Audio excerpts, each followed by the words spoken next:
terus memuji, menyembah-Mu, Yesus Tuhan, hingga akhir, bahkan sampai keturunan kami, hidup kami milik-Mu ya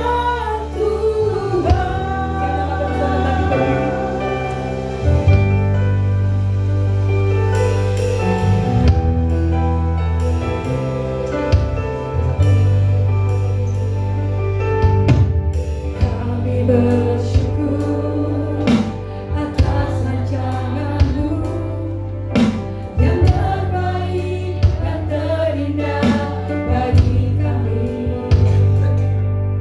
Kau memberkati kehidupan kami, melimpah dengan kasih dan anugerah. Kami dan seisi rumah kami bersehati untuk terus memuji, menyembah-Mu, Yesus Tuhan, hingga akhir, bahkan sampai keturunan kami, hidup kami milik-Mu ya Tuhan. Kami dan seisi rumah kami bersehati untuk terus memuji, menyembah-Mu, Yesus Tuhan, hingga akhir, bahkan sampai keturunan kami, hidup kami milik-Mu ya Tuhan.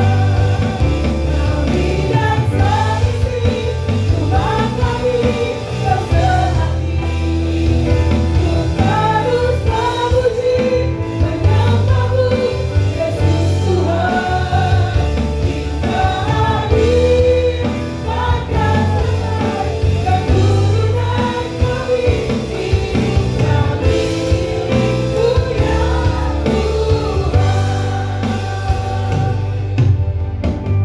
Kami tahu Tuhan hadir di tempat ini. Kami tahu Tuhan mengasihi kami. Kami tahu Tuhan Engkau berjalan di depan kami. Urapakaya syakabarada Marubasar Syakabarada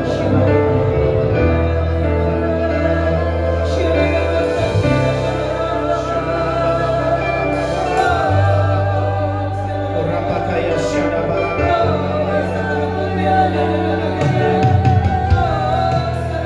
segala intimidasi, segala kekuatan yang bukan dari Tuhan, kami patahkan di dalam nama Yesus. Segala kelemahan, segala keterikatan, kami hancurkan di dalam nama Yesus. Taruh damai sejahtera, taruh sukacita mengalir di tempat ini. Kami percaya Tuhan, Kau ambil alih Tuhan hidup kami. Terima kasih kami siap untuk mendengar firman Tuhan di dalam nama Yesus Kristus. Haleluya. Yang percaya sama-sama katakan amin. Tepuk tangan yuk. Bapak Ibu, sebentar saya ambil alat Quran. Nah, ini dia. Shalom semuanya. Shalom. Apa kabarnya? Luar biasa. Ini luar biasa pagi-pagi, tapi luar biasa ya semangatnya. Kasih tepuk tangan dulu dong buat Tuhan Yesus ya. Kurang keras dong, tepuk tangan buat Tuhan Yesus. Wow, oke. Shalom, nama saya Daniel. Saya dari pusat, GBWTC Pusat. Dan saya senang sekali bisa bersama-sama dengan Bapak Ibu sekalian. Thank you Pak Yuda, Ibu Mimi. Nah, hari ini kita akan sampaikan tema kita hari ini adalah Speak Life. Bilang sama-sama saya, Speak Life. Speak life. Wah, Speak Life. Memperkatakan kehidupan. Nah, memang hari-hari ini, apalagi kita baru memasuki tahun 2025, ya. Nggak kerasa ya sudah mulai 1 bulan kita lalui ya, hampir 1 bulan. Sebentar lagi Sincia, atau Sincia. Lebaran lagi, Chinese New Year ya sebentar lagi, dan saya percaya kita pasti mengalami berkat-berkat Tuhan. Dan kalau saya percaya juga kalau hari ini, kalau saudara ada di tempat ini, itu karena kemurahan Tuhan. Katakan amin. Nah, memperkatakan kehidupan. Apa itu speak life? Apa itu speak life? Nah, speak life adalah perkataan yang menghidupkan atau membangun, positif dan penuh harapan. Amin. Penuh harapan, bilang sama-sama saya, penuh harapan. Nah, perkataan yang sepenuhnya mempercayai Tuhan, bukan sekedar perkataan yang positif, tapi perkataan yang mempercayai firman Tuhan yang sampai kepada kita. Ya, itu speak life. Kadang kita berpikir ya, ketika kita menghadapi tantangan, aduh kok berat banget ya. Mungkin ada di antaramu yang hari-hari ini mengalami beban yang begitu berat. Baik dalam keluarga, dalam kehidupan, dalam rumah tangga, dalam bisnis. Tahun 2024 mungkin kita mengalami banyak struggle, masalah. Memasuki 2025 berharap kita menghadapi hidup kita dengan penuh antusias, betul? Amin. Dengan penuh sukacita. Amin. Tapi saya mau kasih kabar sama saudara, tantangan pasti ada. Mau tidak mau tantangan ada, saudara. Dia nggak usah diundang, dia pasti datang. Tapi bagaimana kita bisa menghadapinya bersama Tuhan? Tuhan nggak pernah janji bahwa Dia akan melepaskan kita dari tantangan, tapi Dia berjanji untuk menyertai kita, Amin. menyertai kita untuk menghadapi tantangan tersebut. Katakan amin. Amin. Speak life, memperkatakan kehidupan, membangun kata-kata yang membangun, positif, penuh harapan. Saudara tahu harapan? Harapan itu adalah seperti jangkar, firman Tuhan katakan. Ya, seperti jangkar. Apa itu jangkar itu? Kalau saudara tahu, jangkar itu dilabuhkan, ditenggelamkan, atau dilempar oleh nahkoda ke dalam dasar laut. Untuk apa? Untuk kapal itu tetap berada dalam posisi yang semula. Kalau nahkoda kapal tidak memiliki jangkar, maka kapal itu pada saat badai datang, maka kapal itu akan terombang-ambing dan terseret arus. Demikian juga hidup kita. Ketika hidup kita punya harapan, melihat harapan, ada harapan dari Tuhan. Saya percaya tantangan apapun, badai apapun, ketika kita punya harapan dari Tuhan, kita labuhkan itu, kita taruh itu, kita lempar itu ke dasar laut, maka hidup kita akan tetap dalam posisi kita.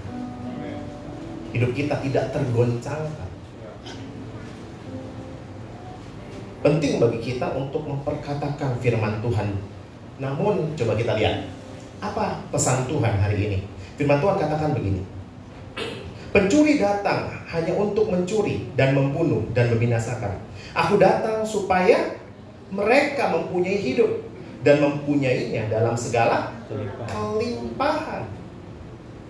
Ini pesan Tuhan yang luar biasa memasuki tahun 2025. Memasuki tahun 2025. Tuhan janji sama kita. Tuhan mau kita mengerti. Yesus datang untuk memberikan apa? Hidup. Memberikan hidup. Aku datang supaya mereka, saya, saudara, mempunyai hidup dan mempunyainya dalam segala kelimpahan. Baik di dalam bisnis, Tuhan mau bisnis kita hidup. Keluarga kita hidup. Pribadi kita juga hidup. Tuhan mau kita mengalami kehidupan, bukan hanya hidup saja, tapi hidup yang berkelimpahan, kata Tuhan. Tuhan mau kita memiliki hidup yang berkelimpahan. Jadi berkatalah kehidupan. Mungkin saat ini kita melihat keluarga kita, aduh Tuhan, di ujung tanduk.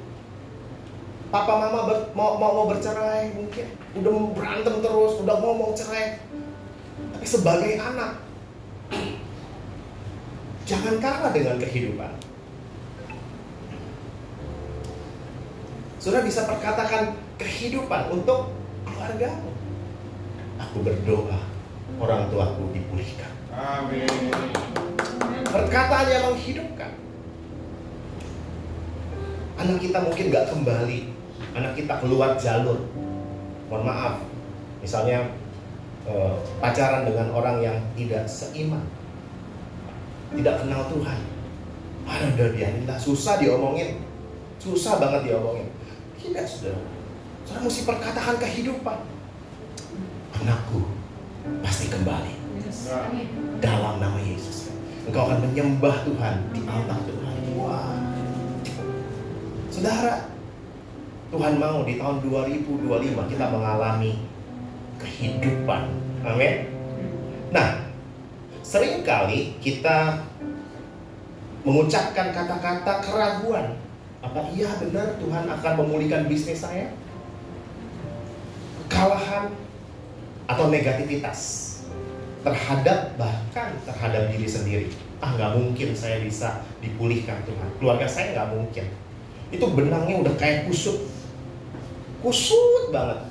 Kehidupan saya mungkin akan hancur. Apa mungkin Tuhan bisa memulihkan? Padahal ini hal yang sangat rumit dalam hidup saya. Perkataan-perkataan ini juga diucapkan oleh bahkan murid Tuhan dalam Markus 4. Nggak ada di sini, saudara. Markus 4 ayat 35 sampai 41 bisa dikatakan dalam Markus 4 ayat 35-31. Di situ dikatakan gini, pada hari itu, waktu hari sudah petang, Yesus berkata kepada mereka, marilah kita bertolak ke seberang.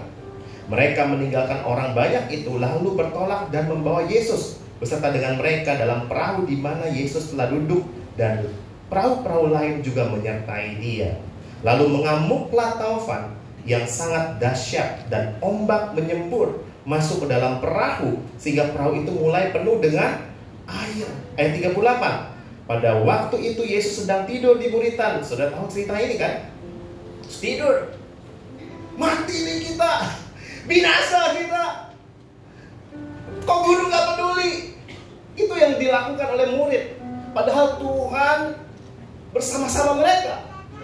Padahal Yesus ada di situ. Kelihatannya Yesus tidur. Memang tidur dia. Tapi saudara tahu, dia ada. Jadi kalau Tuhan tunda sedikit, bukan berarti Tuhan tidak menyertai saudara. Kalau Tuhan tunda untuk menolong saudara, bukan berarti Tuhan nggak adil nih. Tuhan kok nggak peduli nih.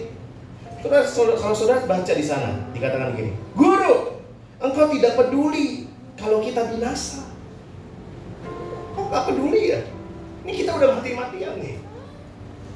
Ini saudara berkata seperti itu dalam kehidupan kita di 2024 mungkin. 2025 harus berubah kita. Omset kita, bisnis kita, kok makin merosot ya? Padahal semua upaya sudah dilakukan. Semua sudah kerja mati-matian. Sales kita sudah kerja mati-matian. Semua pakai semua bahan-bahan yang baik. Kok nggak laku? Kok turun ya? Kadang turun itu baik buat kita. Kok bisa begitu, Pastor? Iya, baik buat kita. Supaya kita belajar ketetapan Tuhan. Bahwa tertindas itu baik bagi kita. Supaya aku belajar ketetapan. Kadang nggak semuanya. Kalau Tuhan tidur di buritan, kadang nggak semuanya. Waktu Tuhan menunda, nggak semuanya itu dari setan, saudara. Tapi supaya kita belajar. Kenapa? Karena kita kurang percaya. Firman Tuhan katakan, lalu Tuhan berkata begini, ia pun bangun menghadik angin itu dan berkata kepada danau itu, diam, tenanglah. Lalu angin itu pun reda. Danau itu menjadi teduh sekali. Lalu ia berkata kepada mereka, mengapa kamu begitu takut? Mengapa kamu tidak percaya? Ingat bahwa Tuhan datang untuk memberi kehidupan dan kehidupan yang berkelimpahan. Ya. Nah, saya tertarik sekali dengan satu firman, ya. Kalau ini dalam Yakobus 3 ayat 9 sampai 12 dikatakan gini. ayat 12 saja yang saya baca ya. Saudara-saudaraku, adakah pohon ara dapat menghasilkan buah zaitun? Dan adakah pohon anggur dapat menghasilkan buah ara? Demikian juga mata air asin tidak dapat mengeluarkan air tawar. Kenapa kita selalu keluarnya kata-kata negatif, kata-kata keraguan, kata-kata kekalahan, kata-kata yang tidak percaya? Karena hati kita mungkin belum penuh dengan Tuhan. Masih ada ruang kosong. Masih ada hal-hal yang mungkin engkau izinkan untuk masuk. Kadang orang stres, ada hal yang bisa kau lakukan. Ada dua pilihan. Yang pertama, kau datang kepada Tuhan dan lari kepada Tuhan. Atau yang kedua, engkau jatuh dalam pencobaan. Engkau jatuh dalam dosa. Tuhan gak mau kita lakukan ini. Ya, dalam menghadapi kesulitan, dalam menghadapi tantangan, kata-kata kita dapat menyatakan iman dan kemenangan. Sudah tahu bahwa waktu kita mengalami tantangan, sudah harus camkan ini baik-baik, bahwa kata-kata kita itu bisa menyelamatkan hidup kita. Kata-kata kita bisa membawa kemenangan, menyatakan iman kepada Tuhan. Dan ini penting sekali, saudara. Jadi hal kata-kata lidah, kalau dari tadi di Yakobus 3 ayat 9, dengan lidah kita memuji Tuhan Bapa kita, dan dengan lidah kita mengutuk manusia yang diciptakan menurut rupa Allah. Apa yang keluar dari mulut kita? Apakah iman? Apakah kekalahan? Atau keraguan? Atau ketidakpercayaan?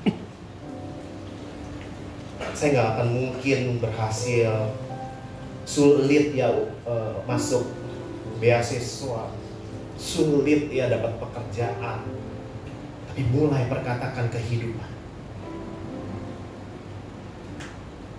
Dalam menghadapi kesulitan, kata-kata kita dapat menyatakan iman dan kemenangan. Matius 7 ayat 20, 17 ayat 20. Ia berkata kepada mereka, karena kamu kurang percaya, sebab aku berkata kepadamu, sesungguhnya sekiranya kamu mempunyai iman sebesar biji sesawi saja, kamu dapat berkata kepada gunung ini, pindah dari tempat ini ke sana, maka gunung ini akan pindah, dan takkan ada yang mustahil bagimu. Sesuatu yang mustahil bisa Tuhan lakukan, kerjakan untuk hidupmu, kalau engkau punya iman sebesar biji sesawi saja. Kalau kau percaya kepada Tuhan saja, maka Tuhan bisa melakukannya bagimu. Dari yang mustahil menjadi tidak ada yang mustahil. Katakan amin. Tuhan itu paling ahli. Paling ahli. Saya mau katakan Tuhan Yesus itu paling ahli membuat dari yang tidak ada menjadi ada. Amin. Aminnya kurang percaya. Mas amin. Sudah percaya bahwa Tuhan kita, Dia paling ahli untuk mengubah dari yang tidak ada menjadi ada. Amin. Amin. Dia paling ahli untuk hidup kita. Amin.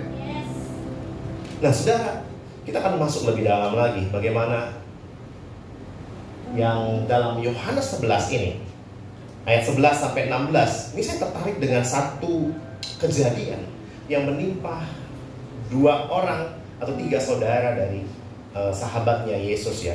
Di sini. Jadi dikatakan dalam Yohanes 11 ayat 11, 16, 14 kita baca. Karena itu Yesus berkata dengan terus terang tentang Lazarus ya. Lazarus sudah mati. Tetapi syukurlah aku tidak hadir pada waktu itu, sebab demikian lebih baik bagimu, supaya kamu dapat belajar percaya. Marilah kita pergi sekarang kepadanya. Lalu Thomas yang disebut Didimus berkata dengan teman-teman pada teman-temannya, yaitu murid-murid yang lain, marilah kita pergi juga untuk mati bersama dia. Ini kata-kata positif, kata-kata menghidupkan, atau kata-kata mematikan? Mematikan. Kata-kata yang melemahkan. Marilah kita pergi juga untuk mati bersama-sama dengan dia. Padahal Tuhan jelas berkata, Belajar percaya. Baik, supaya kamu belajar percaya. Thomas bukan, oh ternyata kata-kata yang melemahkan itu bisa mengubah banyak orang. Kata-kata yang melemahkan itu bisa mentransfer anakmu. Kata-kata yang melemahkan itu bisa mentransfer pasanganmu. Kata-kata yang melemahkan itu bisa mentransfer suamimu. Mana mungkin papi bisa berhasil kalau gitu. Pulang mana dapat duit. Gitu. Tapi coba kata-kata kehidupan. Aduh, papi belum dapat duit nih. Oh gitu ya, iya. Aku percaya papi diberkati Tuhan. Amin. Gitu dong. Amin. Buat Tuhan Yesus ya. Itu kata-kata yang menghidupkan. Ya. Thomas, dia kenal Tuhan kita. Kita nggak lihat Tuhan, tapi dia lihat Tuhan. Dia lihat bagaimana Tuhan melakukan mujizat.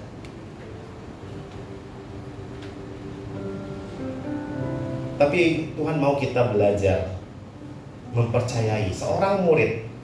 Siapa murid? Kita murid. Saya murid. Saudara murid. Kita murid.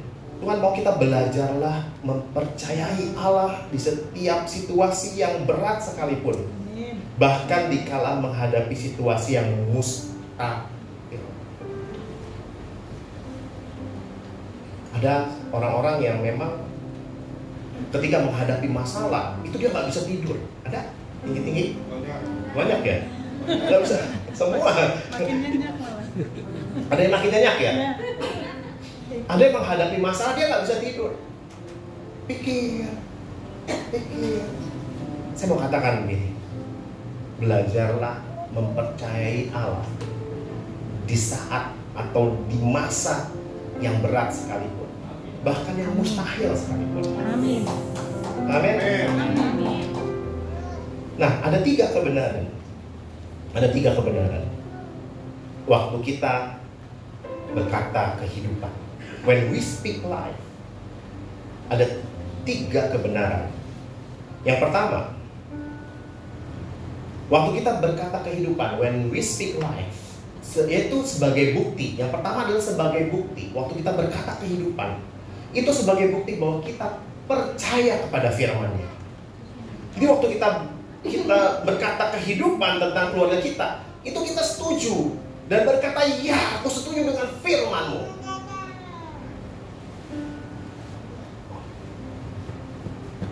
Jadi kalau kita melihat, kalau orang sales tahu ya, mungkin bulan ini belum closing atau belum penjualannya belum banyak, orang sales tahu, aduh kok turun ya, aduh kok nggak bisa achieve ya, kok saya nggak bisa aku terobos itu ya, target saya ya bulan ini. Coba mulai perkatakan kehidupan, aku percaya Tuhan menyertaiku, aku percaya aku bisa menjual, aku percaya dagangan saya ini berhasil, terjual habis. Perkatakan iman, perkatakan kehidupan, setuju dengan firman. Amin. Yang jomblo-jomblo tahu jomblo? Itu combro, bukan comblo. Bukan combro. Yang jomblo-jomblo berdoa sama Tuhan. Ya, yang cakep aja tuh dia tuh. Tangga saya yang cakep aja belum dapat jodoh, apalagi saya yang lebih cakep. Saudara, perkatakan kehidupan untuk anak kita, untuk diri kita. Aku percaya, aku pasti dapat pasangan hidup yang terbaik dari Tuhan, yang sepadan dari Tuhan. Katakan amin. Amin. Ini kok amin semua? Siapa yang udah menikah belum? Ini jujur ya, jangan amin semua. Ini nggak boleh amin. Oh, buat anaknya ya. Ada aja pendeta bisa aja ya. Amin itu buat anak saya gitu. Tapi waktu kita berkata setuju dengan firman, itu sebagai tanda atau bukti bahwa kita setuju mempercayai Allah. Amin. Bahkan Thomas aja berkata, ayo kita mati aja bersama-sama dengan dia. Itu sama aja kalau bisnisnya lagi turun, aduh udah hamsyong gua. Gitu kan? Sama nggak? Sama. Nggak mungkin bisa lah. Orang Lazarus sudah mati kok. Sudah sakit parah, udah pasti mati. Udahlah kita pasti mati kok bersama dia. Tapi dia nggak percaya bahwa Tuhan mau melakukan mujizat. Yuk kita baca nih di bawahnya. Ayat 4 dan ayat 14 dan 15. Ketika Yesus mendengar kabar itu, ia berkata, penyakit itu tidak akan membawa kematian, tetapi akan menyatakan kemuliaan Allah. Sebab oleh penyakit itu anak Allah akan dimuliakan. Tuhan sendiri udah ngomong. Dia kasih tahu sama murid-muridnya, hey, denger ya, bisnis kamu gak akan mati. Amin. Hey, keluarga kamu yang udah semeraut ini akan Tuhan cerai, akan Tuhan pulihkan. Kalau kusut diapain? Diurai. Diurai gitu, cerai gitu ya. Bagus tuh kata diuraikan. Kusut kayak benang kusut, waduh udah nggak bisa, ada buang aja dah. Enggak. Percaya Tuhan akan pulihkan keluarga. Aduh Pak, tapi Pak, ini udah begini, ini tambah masalah. Saya ngomong juga nanti nggak bisa sama istri, ini anak, wah pusing. Tapi Tuhan itu ahli. Amin. Tuhan itu ahli untuk memulihkan. Saudaraku, di ayat 15, karena itu Yesus berkata dengan terus terang, Lazarus sudah mati. Tetapi syukurlah aku tidak hadir pada waktu itu. Sebab demikian lebih baik bagimu, supaya kamu dapat belajar percaya. Marilah kita pergi sekarang kepadanya. Yesus katakan sendiri, Lazarus sudah mati sebenarnya. Tapi baiklah gitu. Aku gak hadir waktu itu, supaya kamu dapat belajar percaya. Oh, speak life itu supaya kita belajar percaya. Wow, kalau Tuhan tunda sedikit, tunda sebentar, bukan berarti Tuhan tidak datang untuk hidupmu. Tuhan pasti datang, tapi dia tunda supaya kita belajar percaya. Belajar ngandelin Tuhan. Kalau bisnis kita sedikit merosot, bukan berarti Tuhan tidak menyertai saudara. Dia menyertai saudara. Tapi saudara, Tuhan mau kita belajar percaya Dia. Amin. Saya percaya waktu kita berkata-kata tentang kehidupan, when we speak life, itu tanda percaya firman. Firman adalah Tuhan sendiri. Jadi ada firman yang datang tiba-tiba ya. Waktu kita doa atau di mobil, itu tiba-tiba air mata ngalir. Pernah nggak ngalamin air mata ngalir? Daniel, aku percaya. Daniel, kamu tahu nggak? Aku mengasihi kamu. Misalnya nih, kata-kata semua bapak ibu sekalian, aku mengasihi kamu. Aku akan menuntun bisnismu.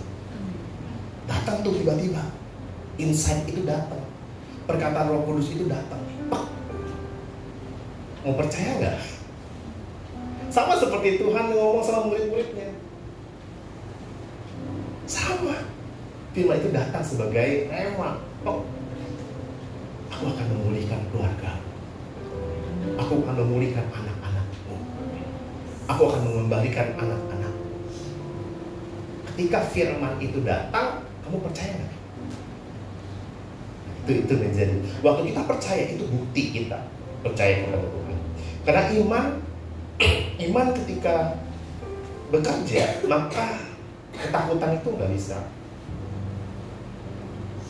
berjalan. Waktu ketakutan kita berjalan, bekerja, atau ada dalam hidup kita, maka iman tidak bisa bergerak. Karena iman dan ketakutan tidak bisa berjalan bersama. Jadi waktu kamu takut, iman itu akan merosot.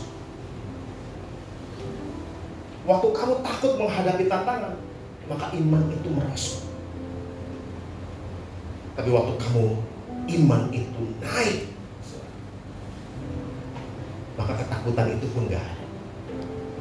Iman bekerja ketika kita percaya dengan apa yang Tuhan katakan melalui firman-Nya dalam hati kita, dan mengucapkannya melalui mulut kita. Dia ucapkan melalui mulut kita.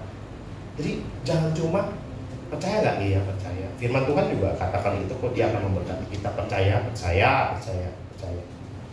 Tapi perkatakan dengan antusias, perkatakan firman Tuhan, janji Tuhan, kemurahan Tuhan, kebaikan Tuhan. Perkatakan itu. Nah, kita akan belajar dari sini yang dilakukan oleh Marta waktu ketemu Tuhan. Bahkan Marta waktu Tuhan datang menemui dia ke rumah Maria dan Marta, dan Lazarus ini saudaranya mereka, dan mereka menangis. Mereka mengalami musibah, saudaranya mati. Apa yang dilakukan Marta ketika Marta ketemu Yesus? Bahkan Tuhan Yesus 3 kali meyakinkan Marta untuk mempercayai apa yang ia katakan. Ya, 3 kali. Tapi Marta percaya, tapi hanya percaya saja, sebagai tahu bahwa Tuhan akan menolong. Dia tahu firman Tuhan.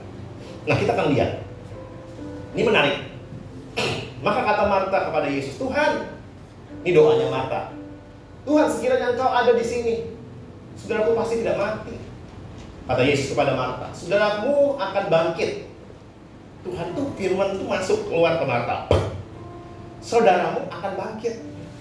Firman tuh keluar kan ke Marta. Kata Marta kepadanya, aku tahu bahwa ia akan bangkit pada waktu orang-orang bangkit pada akhir zaman. Jawabannya Alkitabiah nggak? Alkitabiah. Percaya nggak? Percaya.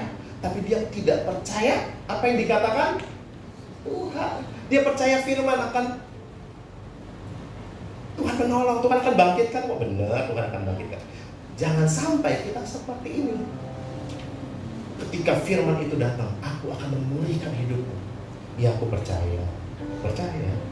Firman-Mu juga di Mazmur banyak kok mengatakan bahwa Tuhan akan menyertai saya. Tapi ini kayaknya sulit Tuhan. Percaya nggak? Percaya. Ini sulit Tuhan. Percaya. Iya percaya. Firman-Mu katakan, tapi ini mustahil Tuhan. Loh, orang Marta sudah melihat kemustahilan di depan dia kok. Benar nggak? Marta sudah lihat ada yang mustahil. Apa itu? Kematian.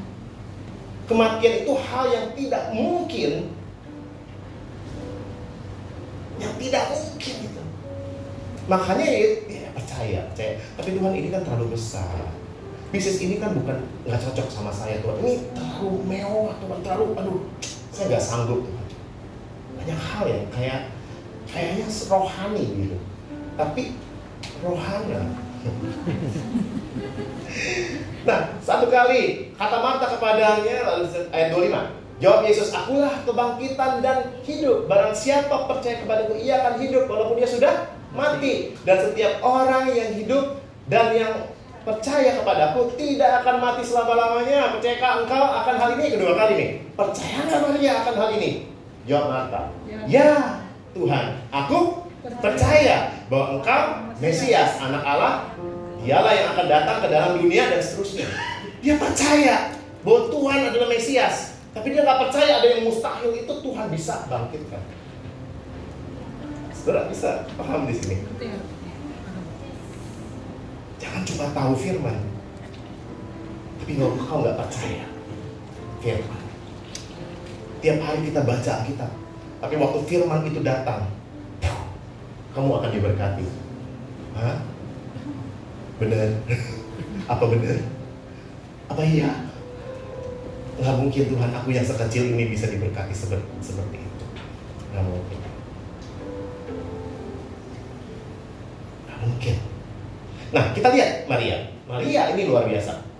Maria tersungkurlah. Waktu dia ketemu Yesus, tersungkurlah dia di depan kakinya. Dan Maria setuju dengan perkataan yang Yesus sampaikan. Beda dengan Maria. Nah, kita lihat apa doa Maria. Nah, setibanya Maria di tempat Yesus berada dan ia melihat dia, tersungkurlah ia di depan kakinya dan berkata kepadanya, Tuhan, sekiranya engkau ada di sini, saudaraku pasti tidak mati. Doanya sama nggak? Sama, persis sama. Kalau Tuhan ada di sini, saudaraku pasti nggak mati. Tapi apa yang dilakukan Maria? Ketika Yesus melihat Maria, dia kan langsung tersungkur kan di kaki Yesus. Ketika Yesus melihat Maria menangis dan juga orang-orang Yahudi yang datang kepada dia, maka masgullah hatinya. Ia sangat terharu dan berkata, di manakah dia kamu baringkan? Ini pertanyaannya ngeledek apa ya? Di mana engkau baringkan? Mau apa Tuhan? Jawab mereka. Ini pertanyaan dan jawaban yang pertama itu melihat hati, bisa kelihatan hatinya. Tuhan, marilah dan lihatlah. Maka menangislah Yesus. Yesus wept.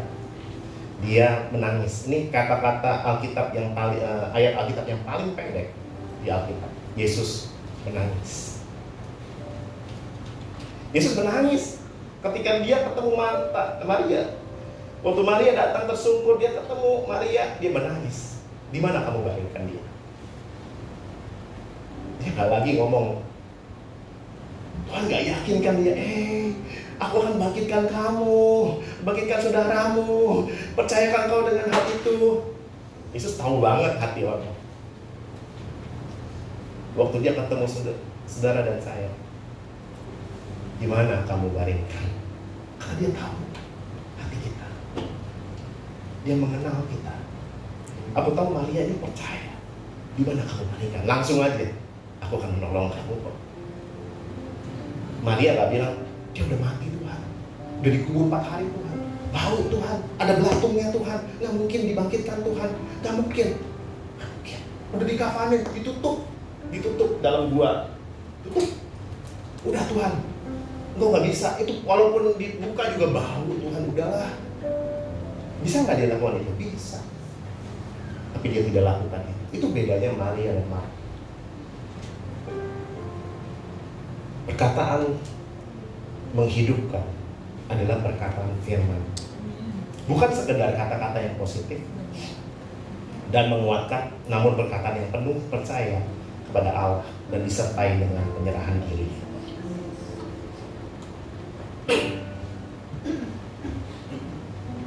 Hendaklah ia memintanya dengan iman dan sama sekali jangan bimbang. Sebab apa? Jangan bimbang, sebab orang yang bimbang sama dengan gelombang laut yang diombang-ambingkan kian kemari oleh angin. Orang yang demikian janganlah mengira bahwa ia akan menerima sesuatu dari Tuhan, sebab orang yang mendua hati tidak akan tenang dalam hidupnya. Yang Yakobus 1 ayat 6-8 ya, kan tidak ada. Sorry. Yang kedua sekarang.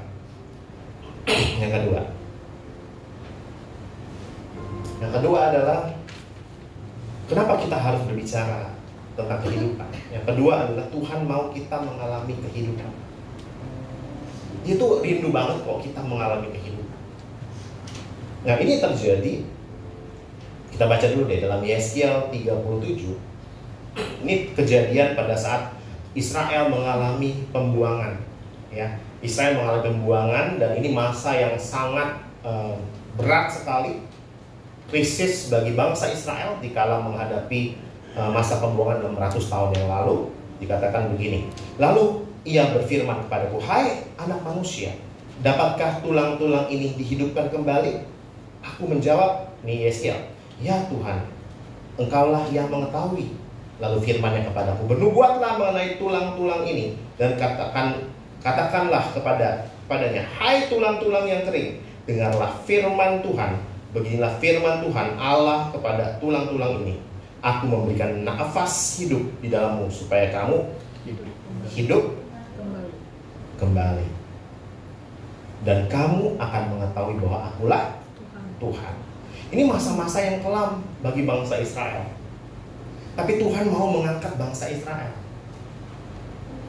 Saudara harus percaya bahwa ini kebenaran yang harus kita tahu, bahwa waktu kita menghadapi kesulitan, Tuhan punya inisiatif untuk menolong kita. Dia mau menolong kita. Dia rindu banget untuk menolong hidup kita. Kasih Tuhan itu sempurna. Dia akan menolong hidupnya.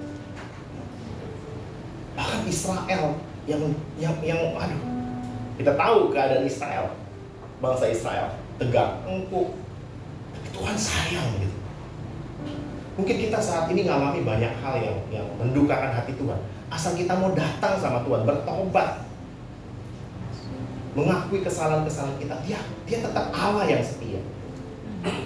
Sama seperti seorang bapak, ketika anaknya jatuh dalam mungkin kesalahan yang tidak kita inginkan, nggak berarti kamu jadi bekas anak papa sekarang.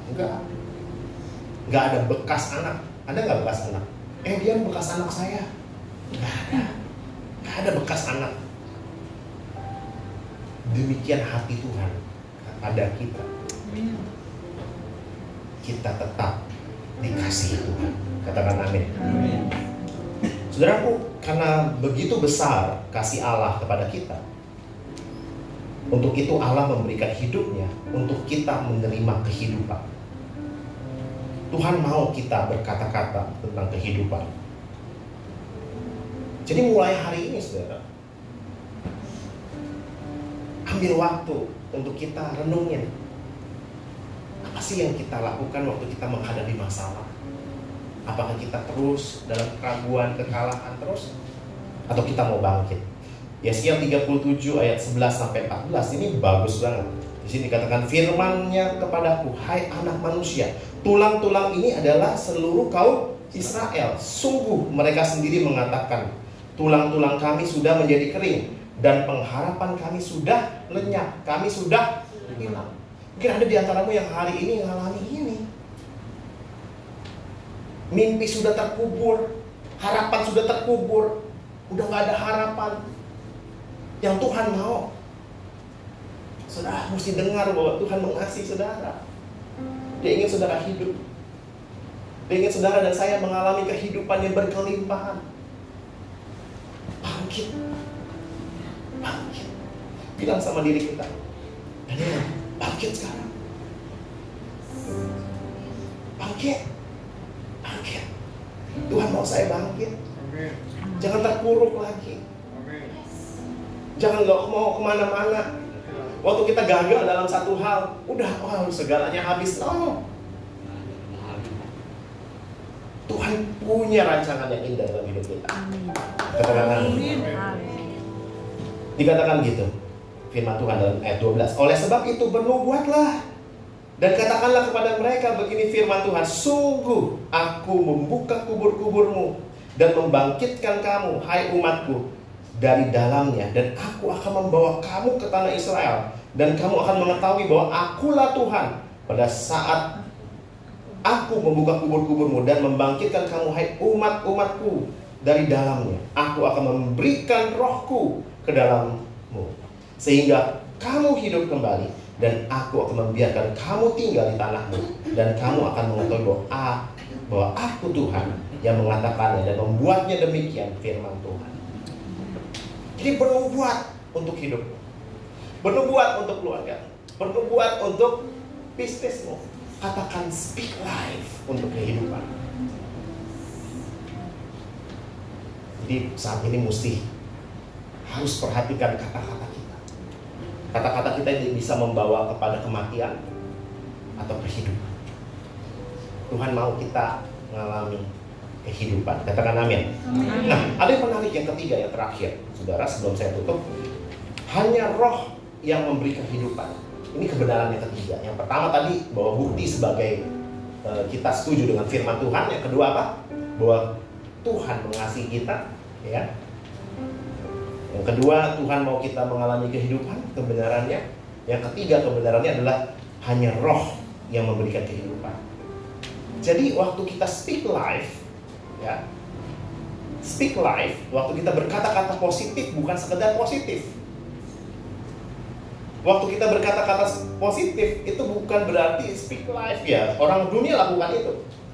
Orang dunia lakukan itu. Tapi kita harus tahu kebenarannya. Waktu kita berkata-kata kehidupan, harus ada Roh Kudus di dalam kita. Roh Kudus yang ada di dalam kita akan menolong kita untuk memperkatakan kehidupan. Karena roh itu yang akan membangkitkan. Roh itu yang akan menghidupkan. Kita perlu Roh Kudus. Untuk apa? Untuk menolong hidup kita.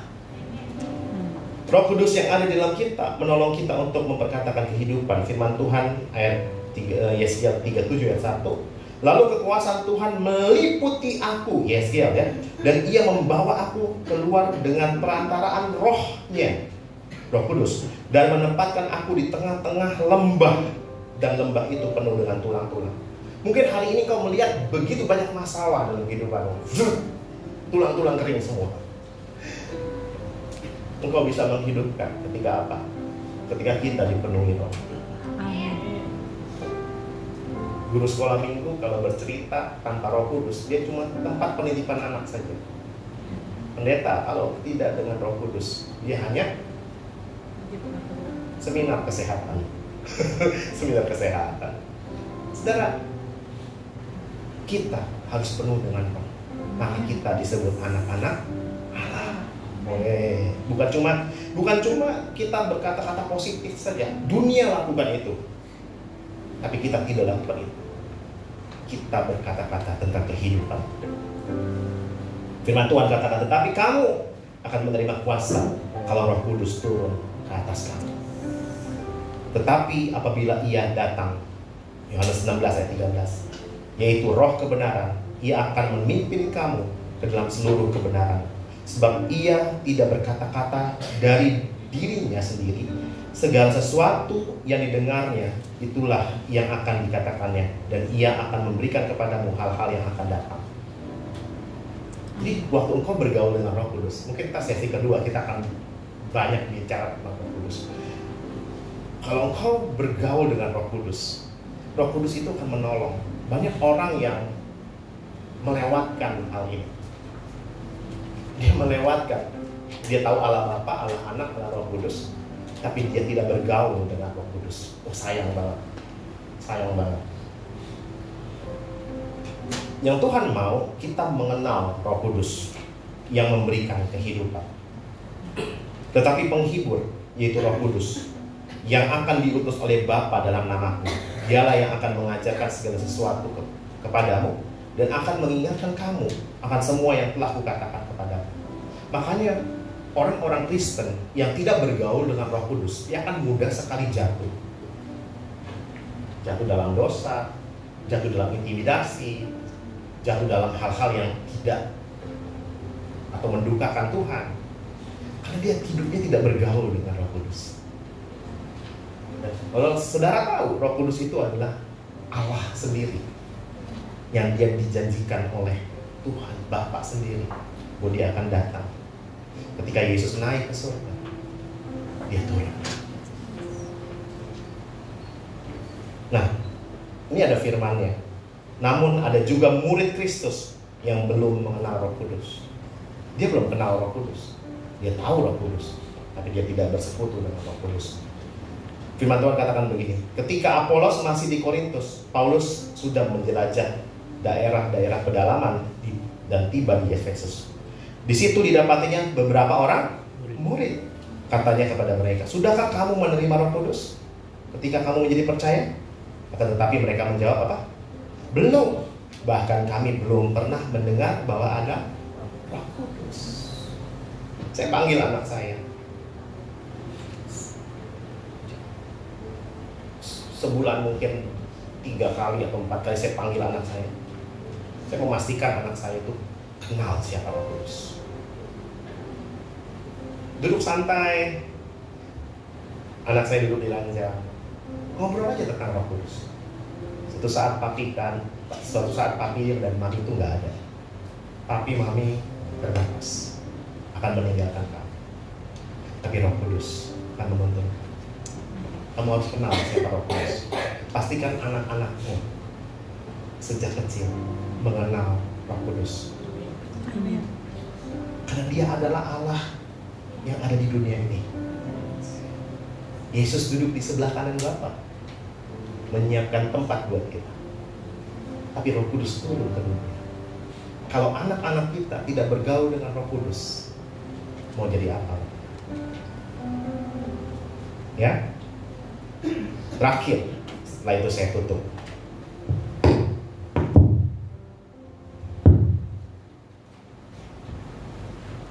Mungkin kita menghadapi masalah nih ya, kayak gini nih masalah kita. Wah. Boleh lihat nih, ini beli 2.000. Beli 2.000 loh. Mana nih ujungnya? Nah, masalah itu kayak gini, boleh Pak? Pak siapa namanya? Pak Miming, Pak Miming. Masalah kita itu seperti ini nih. Terus panjang nggak? Panjang terus Kak, tarik. Terus sampai sono. Terus. Jalan-jalan. Panjang banget masalah kita. Nggak habis-habis. Nggak habis-habis. Tunggu sebentar. Setiap masalah itu pasti ada ujungnya. Jadi sabar. Belajar percaya. Pada saat kita menghadapi, nggak apa-apa di situ aja Pak. Pak ini. Waktu kita menghadapi ini, ketahuilah Tuhan itu menyertai kita di sepanjang masalah hidup kita. Dan Tuhan mau kita belajar percaya, speak life di dalam kehidupan kita. Berkata kehidupan di saat-saat kita menghadapi hal seperti ini. Pasti ada ujungnya. Tapi bagaimana kalau masalahnya jadi begini? Tuh. Gimana kalau masalahnya jadi begini gitu? Ini sampai berapa lama? Tapi ini coba sana. Coba sana. Terus. Aduh, gimana nih Tuhan? Nggak bisa habis-habis masalahku. Ya. Pak Miming aja udah berhenti tuh. Kenapa panjang? Terus. Tapi tahu nggak saudara? Tuhan bisa lakukan hal yang luar biasa. Dia bisa dan punya cara untuk menolong hidup kita. Katakan amin. Amin. Hari ini dengar baik. Adakah di antaramu yang hari ini mengalami begitu besar masalahnya yang kau hadapi hari ini? Sampai-sampai kau berkata, Tuhan, aku nggak mampu lagi. Aku nggak bakal hidup nih kalau kau nggak akan tolong. Kalau kau orangnya, ambil waktu hari ini untuk datang kepada Tuhan. Mari pejamkan matamu.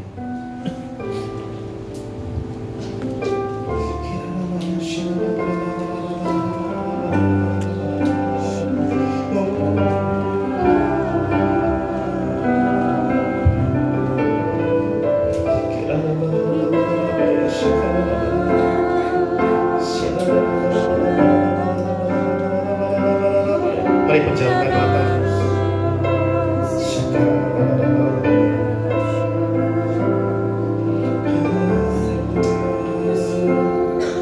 Kalau ada di antaramu hari ini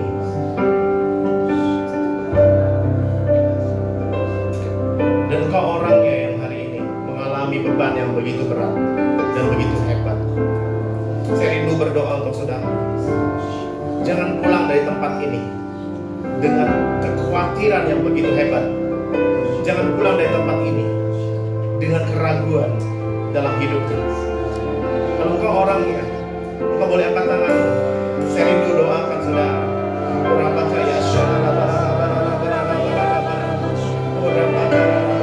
Yes. Ada lagi saudara. Kalau kau orangnya boleh maju ke depan ya. Saya doakan saudara.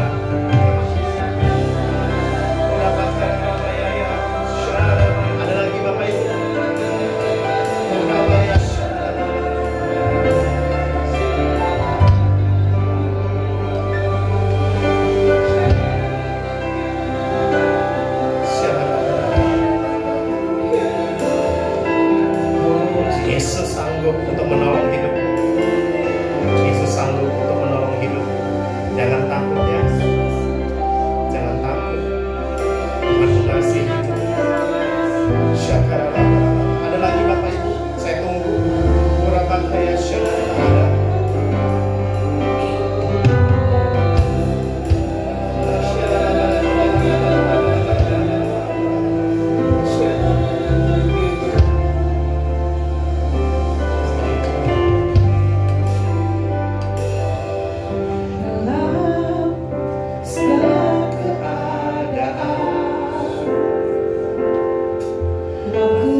Tuhan. Apapun yang menjadi pergumulan anak-anakmu di tempat ini, kami percaya Engkau sanggup menyelesaikannya Tuhan. Dan kami memperkatakan dengan iman kami Tuhan, semua yang sakit sudah disembuhkan, semua yang beban berat sudah dilepaskan, semua yang miskin sudah diberkati oleh Tuhan di dalam nama Tuhan Yesus Kristus. Terima kasih Tuhan Yesus Kristus. Terima kasih Tuhan.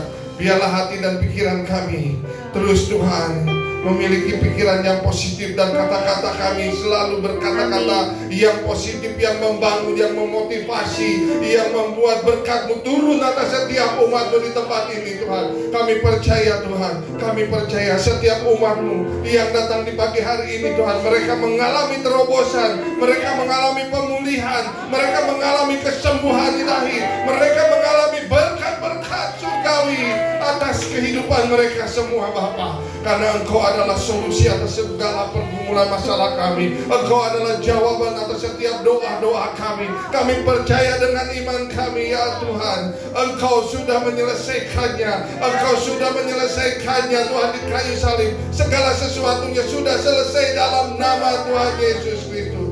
Terima kasih Bapa untuk hamba-Mu Pak Daniel Tuhan, yang sudah menyampaikan isi hati-Mu Tuhan.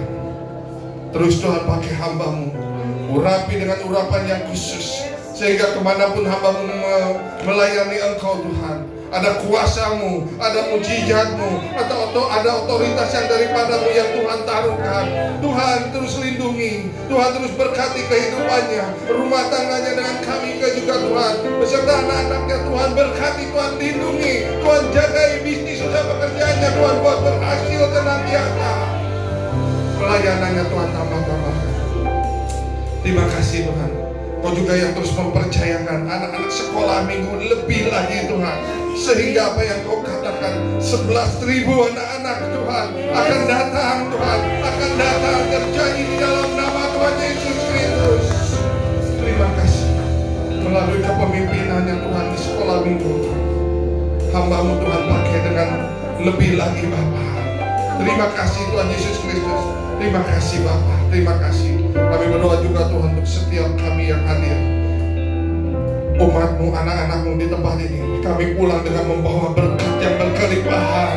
Kami membawa kemenangan yang daripada-Mu, karena firman-Mu mengatakan Engkau yang akan memegang kami dengan tangan kanan-Mu dan memberi kami kemenangan dari satu kemenangan ke kemenangan yang lain, dari satu anugerah ke anugerah yang lain. Kami percaya Tuhan, di dalam firman ini ada double anugerah yang Tuhan berikan di tempat ini Bapa. Ada double kasih karunia yang Tuhan berikan ke tempat ini Bapa. Terima kasih Tuhan. Terima kasih untuk hamba-hamba-Mu juga yang sudah melayani Engkau. Tuhan juga urapi dengan urapan yang baru Bapa.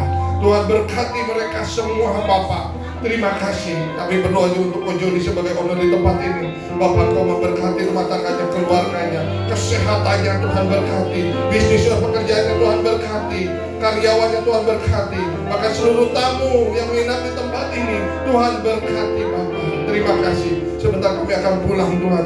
Biarlah berkat-Mu menyertai kami dan kami siap menerima berkat yang daripada-Mu. Mari arahkan hati angkat kedua tangan kita. Diberkatilah hidupmu, diberkatilah keluargamu, diberkatilah pekerjaanmu, diberkatilah bisnismu, diberkatilah pelayananmu. Berkat yang terbaik dari Allah Bapa di surga, kasih yang sempurna dari Tuhan Yesus Kristus, persekutuan yang indah dan manis bersama Allah Roh Kudus, dari mulai sekarang sampai kedatangan Tuhan yang kedua kalinya, bahkan sampai selama-lamanya. Di dalam dan demi nama Tuhan Yesus Kristus, kita yang diberkati oleh Tuhan. Haleluya, sama-sama katakan amin. Selamat siang, selamat hari Minggu.